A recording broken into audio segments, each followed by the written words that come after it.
வணக்கம். சற்று முன் கிடைக்கப்பெற்ற மிக முக்கியமான செய்தி ஒன்று வெளியாகியுள்ளது.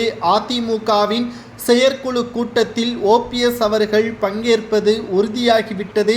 டிசம்பர் 15ஆம் தேதி அதிமுகவின் ஒட்டுமொத்த செயலாளர்களும் எம்எல்ஏக்களும் முன்னாள் அமைச்சர்களும் கலந்து கொள்ளக்கூடிய இந்த செயற்குழு கூட்டமானது 2026 சட்டமன்ற தேர்தலில் அதிமுக வெற்றியடைவதற்கான திட்டங்கள் என்ன, யாருடன் கூட்டணி, மக்களிடம் எதை தெரிவிக்க வேண்டும், அதிமுகவின் ஆட்சியில் கொண்டு வந்த திட்டங்களை மீண்டும் மக்களிடம் எடுத்து கூறி திமுக சொன்ன ஒட்டுமொத்த வாக்குறுதிகளும் நிறைவேற்றவில்லை என்பதை மக்களிடம் தெரிவித்தால்தான் 2026 சட்டமன்ற தேர்தலில் அதிமுக ஆட்சியை பெறும் என்ற முதன்மையான நோக்கத்துடன் இந்த கூட்டம் கூடுவதாக எடப்பாடி அறிவித்திருந்தார். ஆனால் அதிமுகவில் ஓபிஎஸ் அவர்களும் சசிகலா, வைத்திலிங்கம், மனோஜ் பாண்டியன் இவர்களது ஆதரவுகள் இல்லாமல் மக்களிடம் தங்களுடைய கருத்துக்களை தெரிவிக்க முடியாது.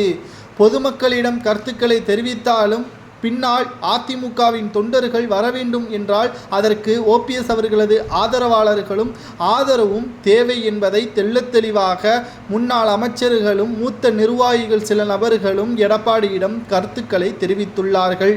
நீதிமன்றமும் இரட்டை இலை சின்னத்தில் ஓபிஎஸ் இருக்கும் பங்கு இருக்கிறது என்றும் அவரது கருத்துக்களை தெரிவிக்காமல் இந்த வழக்கு முடிவடையாது என்ற தகவல்களும் நீதிபதி குமரப்பன் அவர்கள் தெரிவித்திருந்தார். ஆகையால் அதிமுகவிலிருந்து நீக்கப்பட்ட கூறக்கூடிய ஓபிஎஸ் அவர்கள் தற்பொழுது வரை அதிமுகவில் தான் பயணித்து வருகிறார் என்பதில் எந்த ஒரு மாற்று கருத்தும் இல்லை என்பது இதன் மூலமாக தெரிய வருகிறது.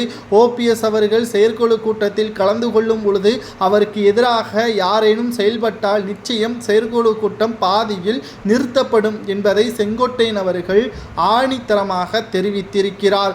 ஒருபோதும் அதிமுகவில் எடப்பாடி பழனிசாமி அவர்கள் கூறுவது போல் ஓபிஎஸ்ஓ, வைத்திலிங்கமோ, சசிகலாவோ இணைய முடியாது என்று மீண்டும் செயற்குழு கூட்டத்தின் பொழுது தெரிவித்தால் எடப்பாடியை நாங்கள் விலக்கிவிட்டு செயற்குழு கூட்டத்தை நடத்துவதற்கும் தயங்க மாட்டோம் என்று செங்கோட்டையன் அவர்கள் தனது ஆதரவாளர்களுடனும் எம்எல்ஏக்களுடனும் பேசுகின்ற ஆடியோ சமூக வலைதளங்களில் வைரலாக பரவி வருகிறது.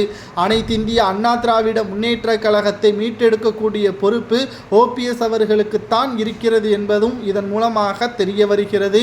அனைத்திந்திய அண்ணா திராவிட முன்னேற்ற கழகத்தின் செயற்குழு கூட்டமானது டிசம்பர் 15ஆம் தேதி நடைபெற உள்ள நிலையில் அதில் ஓபிஎஸ் அவர்கள் பங்கேற்பார். அதற்கு தடையாக இருக்கக்கூடியவர்கள் யாராக இருந்தாலும் அவர்கள் மீது சட்டப்படி நடவடிக்கை எடுப்போம் என்பதை செங்கோட்டையன் அவர்கள் தெரிவித்திருப்பது சரியா தவறா என்பதை கமெண்ட் வாயிலாக கூறுங்கள்.